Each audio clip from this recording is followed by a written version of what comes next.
Amigas, amigos de Zulia, muchísimas gracias por esta magnífica oportunidad que me dan de poder comunicarme desde donde estoy en Chile, cumpliendo el trabajo con la diáspora venezolana. Una diáspora que tiene una agenda muy concreta. Primero, impulsar las sanciones personalizadas. No pueden quedar impunes los miembros de esa banda delincuencial que ha asaltado las instituciones públicas y que se ha robado buena parte del tesoro que le ha ingresado a Venezuela por concepto de la venta del petróleo. Por eso estamos impulsando estas sanciones personalizadas. No son sanciones contra el pueblo, son sanciones contra narcotraficantes, contra terroristas, contra violadores de derechos humanos, son sanciones contra quienes han metido sus manos sucias en la riqueza nacional mientras nuestro pueblo se muere de hambre, mientras nuestros niños padecen de desnutrición crónica. Por eso esta lucha de impulsar desde el exilio un trabajo organizado. Pero además, yo quiero referirme al trabajo útil que tenemos que hacer para levantar la autoestima de gente como ustedes.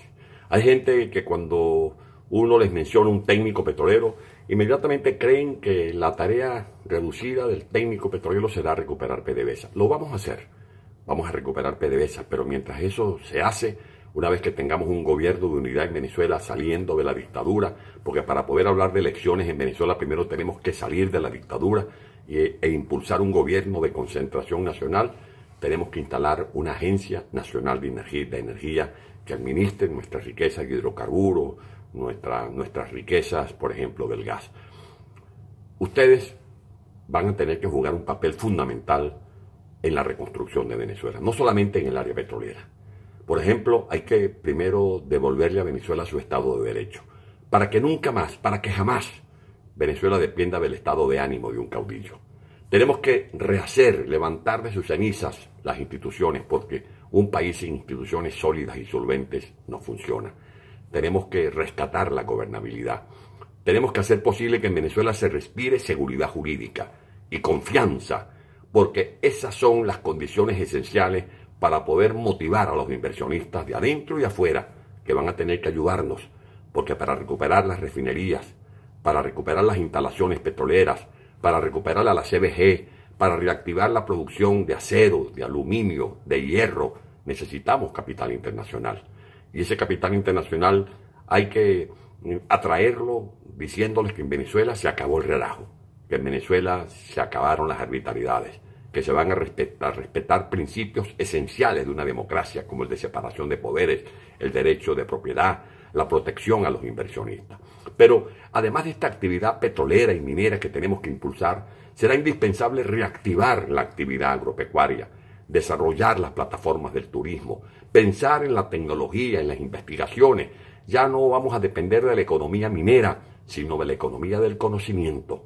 Y por eso, de ahora en adelante, tenemos que tener muy claro que la verdadera riqueza de Venezuela no está solo en el Pozo Sumaque, no está solo en los cerros donde está el hierro, donde están los diamantes. La riqueza está en la cabecita, en el cerebro de nuestros niños, esos que ahora mueren tempranamente, y esa desgracia hay que revertirla para decirle a nuestros niños que en vez de una muerte temprana van a recibir una educación temprana. Porque esa es la verdadera garantía del desarrollo y del crecimiento humano y social. Educación. Primero, invertir en educación. Segundo, invertir en educación. Tercero, invertir en educación. Que nuestros docentes, nuestros trabajadores sean los mejores remunerados y que tengan un estatus social que haga atractiva la carrera del docente para poder formar ese talento humano que se sume al que afortunadamente tenemos dentro y fuera de Venezuela. Fuera de Venezuela, porque miles de venezolanos que están en la diáspora están haciendo una suerte de plan de becas Gran Mariscal de Ayacucho autofinanciado. Cuando regresen esos venezolanos, serán junto a ustedes las palancas de la reconstrucción nacional. Carreteras, autopistas, escuelas, ambulatorios, hospitales, aeropuertos, puertos, sistema eléctrico, para que no vuelva, por ejemplo, Ciro Portillo a ser detenido porque hace una protesta reclamando que en un estado petrolero, en un estado que produce energía, hay apagones, porque hemos regresado, por obra y gracia de esta narcodictadura, a los tiempos de las cavernas, alumbrarnos con velas. La recuperación de la infraestructura, poder decir que vamos a tener un país con un turismo competitivo, porque nuestras ventajas comparativas las haremos competitivas. No basta la playa más bonita, no basta el sol más resplandeciente, no basta la variedad de fauna en nuestro Amazonas o en nuestras sabanas del llano, no basta el atractivo de nuestro piedemonte andino. Tenemos que ofrecer servicios y para eso hay que hacer inversiones, la reconstrucción de la infraestructura, convertir nuestros laboratorios de universidades en centros de investigaciones para ver cómo podemos hacer cruces en el reino animal y en el reino vegetal. ¿Por qué no volver a pensar para el Zulia en la raza limonero o en la raza carora del estado Lara? ¿Por qué no volver a imaginarnos todas esas extensiones de tierras del sur del lago, de la costa oriental, sembradas para que podamos cosechar los alimentos que ya ni siquiera se pueden importar porque no hay recursos, porque no hay divisas? Vamos a reactivar la actividad agropecuaria, a que tengamos un país que pueda responder las preguntas: ¿qué podemos producir? ¿Dónde lo podemos producir? ¿En qué cantidad lo vamos a producir? ¿Y para qué lo vamos a producir? Vamos a obligar que el Estado resuelva la incertidumbre de la tenencia de la tierra, que le entregue su título de tierra a los que tienen sus fundos, sus fincas, sus conucos, sus empresas agrícolas. Vamos a garantizar que el Estado, que es el gran terrateniente, distribuya la tierra para ponerla en manos de esa gente que forma parte de esa paradoja cuando uno ve de lado y lado en las carreteras tanta tierra sin gente y al mismo tiempo tanta gente sin tierra. Que el Estado se encargue de impulsar centros de investigaciones, centros, polos productores, como por ejemplo un polo de fertilizantes, de petroquímica, que pueda estar entre Aragua y Carabobo, un polo farmacéutico que esté, por ejemplo, en el estado Mérida, que tengamos instituciones que se dediquen a garantizar que nuestros productores agropecuarios van a tener semillas certificadas, van a tener pesticidas, van a tener herbicidas, que van a tener empresas de servicios, con tractores, con cosechadoras, que van a tener equipos técnicos que van a auxiliar y orientar a nuestra gente para saber cómo se usa el pesticida o cómo se usa el fertilizante, que vamos a tener carreteras recuperadas, centros de distribución, precios justos para nuestros productores agropecuarios. Y una política social con subsidios mientras recuperamos a Venezuela, porque Venezuela está sumida en la pobreza.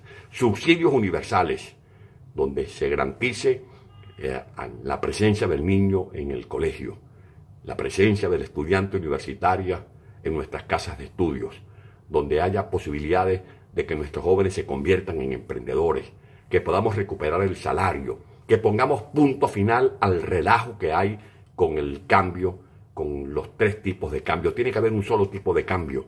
Tenemos que tener un banco central recuperado, un banco central que esté presidido por el venezolano, la venezolana más prestigiosa, que le dé confianza al instituto emisor, que tiene que dejar de ser una imprenta. Estas son algunas ideas básicas que ustedes tienen que llevar adelante. ¿Cómo se hace esa política de subsidios universales, sin sesgos políticos, sin discriminaciones?